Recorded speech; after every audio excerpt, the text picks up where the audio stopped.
하나님의 평화가 여러분과 함께하기를 주의 이름으로 축복합니다. 오늘 우리에게 주시는 하나님의 말씀은 에베소서 3장 2절부터 6절 말씀까지입니다. 인도 푸네 대학교 총장을 지낸 나렌드라 자다부 박사가 쓴 언터처블스라는 책이 우리나라에서는 신도 버린 사람들이라는 제목으로 출판되었습니다. 나렌드라 박사는 인도 사회에서 가장 천대받는 불가촉 천민 출신입니다. 인도에서는 불가촉 천민이 밟는 땅은 오염되고 또 그들이 마시는 물은 부정을 탄다고 해서 불가촉 천민은 혐오와 차별의 대상이 되어 왔습니다. 나렌드라 박사가 미국에서 경제학을 공부하고 월드뱅크, 국제통화기금, 인도중앙은행을 거쳐 나중에 푸네 대학 총장이 되어 고향에 돌아옵니다. 마을에 힌두 사원 사제가 나와 축복을 하고 그를 마차에 태워 힌두 사원으로 데려갔습니다. 힌두 사원의 문턱을 넘을 때 나렌드라 박사는 눈물을 흘렸다고 합니다. 자기 아버지도 할아버지도 힌두 축제 때마다 사원을 방문했지만 불가촉 천민이라는 이유로 사원 출입이 금지되었습니다. 그러나 세상에서 성공하자 그렇게 굳게 닫혔던 사원의 문이 불가촉 천민에게도 활짝 열리더라는 것입니다. 땅의 종교는 혈연, 지연, 학연의 영향을 받고 또 영향을 미칩니다. 구원에 이르는 과정이 특정 계층에게 독점적이거나 혹은 타인과 다른 민족에게 배타적입니다. 바울 시대 유대인들의 의식도 크게 다르지 않았습니다. 바울도 예수님을 만나기 전까지는 영적인 우월의식, 선민의식, 배타적인 세계관을 가지고 있었습니다. 그러나 다메섹에서 바울아 바울아 이름을 부르며 찾아오신 주님은 바울에게 사명을 맡기셨습니다. 예루살렘과 유대를 넘어서 사마리아와 땅 끝까지 찾아가 복음을 전하는 사명입니다.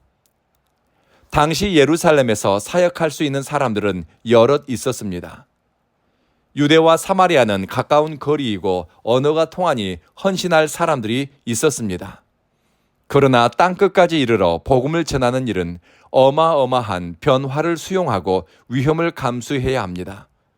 단순히 위험을 감수하는 것만이 아니라 생각과 의식의 변화도 필요합니다. 내가 옳다고 여겼던 것을 복음을 위해 다 내려놓아야 합니다. 내가 가고 싶은 길도 포기해야 합니다. 끊임없이 배워야 하고 낯선 마을과 사람들을 만나야 합니다. 복음을 위해서 그리스도를 위해서 참아내야 하고 포용해야만 되는 경우가 있습니다.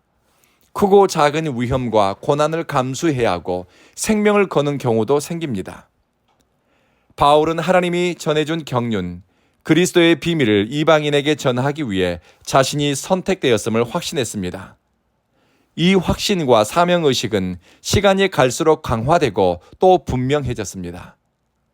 사명에 대한 인식은 나를 하나님의 뜻과 부르심보다 앞세우지 않습니다. 그리고 주님의 부르심에 대한 참된 자각과 헌신은 시간이 갈수록 사랑과 긍휼이 의식과 선택, 행동과 삶에 영향을 미치게 됩니다. 나와 상관이 없는 이방인의 구원을 위해 간절하게 기도하게 되지요. 그리고 마음에는 자꾸 예수의 마음이 와 닿으니 그 사람이 원수라 하더라도 복을 빌어주고 당신들도 나와 같이 예수를 구주로 믿기를 원합니다 하는 마음으로 그 사람을 대하게 됩니다. 그러니 때를 얻든지 못 얻든지 그리스도를 통해 나타난 하나님의 구원의 섭리를 말과 글을 통하여 전하는 데 힘을 쓰게 됩니다. 성도가 참되게 그리스도를 따라가고 주님과 동행하면 배타적인 경계, 차별의 기준이 사라집니다. 나누고 가르고 분리하는 기준이라고 했던 것들이 얼마나 편협하고 또 부질없는지도 깨닫게 됩니다. 바울은 자기를 치는 자를 위해 축복하고 저주하는 사람을 위해서 기도했습니다. 예수의 마음이 그 속에 와 닿으니 그가 품지 못할 사람이 없었습니다. 아니, 예수의 마음이 와 닿으니 품기 위해서, 사랑하기 위해서 의지적으로 선택한 것입니다. 복음의 비밀을 깨달은 사람은 이방 사람들, 과거에는 은혜 밖에 있던 사람들이라고 생각했던 사람들도 그리스도의 복음을 듣고 나와 함께 예수 안에서 함께 차별 없는 상속을 받는다고 믿습니다. 혈연 지연이 판단의 기준이 아니라 하나님의 영광을 드러내는 것이 기준이 됩니다. 그리고 그리스도 안에서 함께 한 지체로 지어져 가는 연합과 일치를 경험하게 됩니다. 궁극적으로는 예수 그리스도 안에 있는 약속을 우리는 함께 가지는 자가 되는 것입니다. 바울의 영적 진보는 비밀이라고 표현한 하나님의 경륜을 이해하면서 마음과 의식이 자기 지역과 자기 문화 또는 자기 동족의 한계를 넘어 여러 나라와 다양한 사람들을 품을 정도로 성장해 갔습니다. 예수 안에 감추인 보화를 발견할수록 내면에 예수의 마음이 자라고 예수님의 눈으로 사물을 바라보고 삶의 방향은 예수님이 앞서가신 곳을 향하게 됩니다. 이 은혜가 예수 안에서 하나님의 경륜을 깨닫기를 기도하는 여러분에게 임하기를 주의 이름으로 축복합니다. 예수 안에서 성령을 통해 생각과 의식이 자라면서 속사람의 거룩한 변화가 삶의 변화와 태도의 변화로 이어지기를 기도합시다. 그리고 우리는 예수를 사랑하는 사람들과 함께 예수 안에서 상속자가 되고 한 몸으로 지어져 가고 함께 약속에 참여하게 되니 편견과 차별, 선입견을 넘어서 관대함과 사랑의 사람으로 성장하기를 이 아침에 기도합시다. 기도하겠습니다.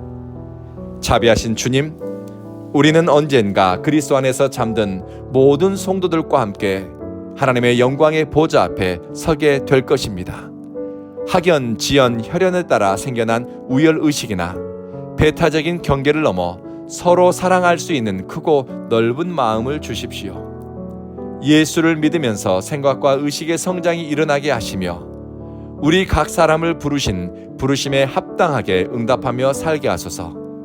사랑하는 주님, 우리 온 교회 성도들에게 인생의 후반전이 예수 안에서 빛나고 예수 때문에 생명으로 충만하고 진리를 알아가는 즐거움으로 만족한 삶을 살게 하소서. 이곳 온 교회에서 서로 사랑하기 위해 나를 낮추게 하시며 주님이 기뻐하는 아름다운 신앙 공동체를 세워가기 위해 우리가 그리스도의 몸으로 함께 지어져 가게 하소서. 약한 지체를 품어주고 끌어주고 안아주고 세워주는 시도와 노력을 하게 하소서. 온 교회를 돌보시고 키우시고 주님의 능력으로 붙잡아 주십시오. 예수님 이름으로 기도합니다. 아멘.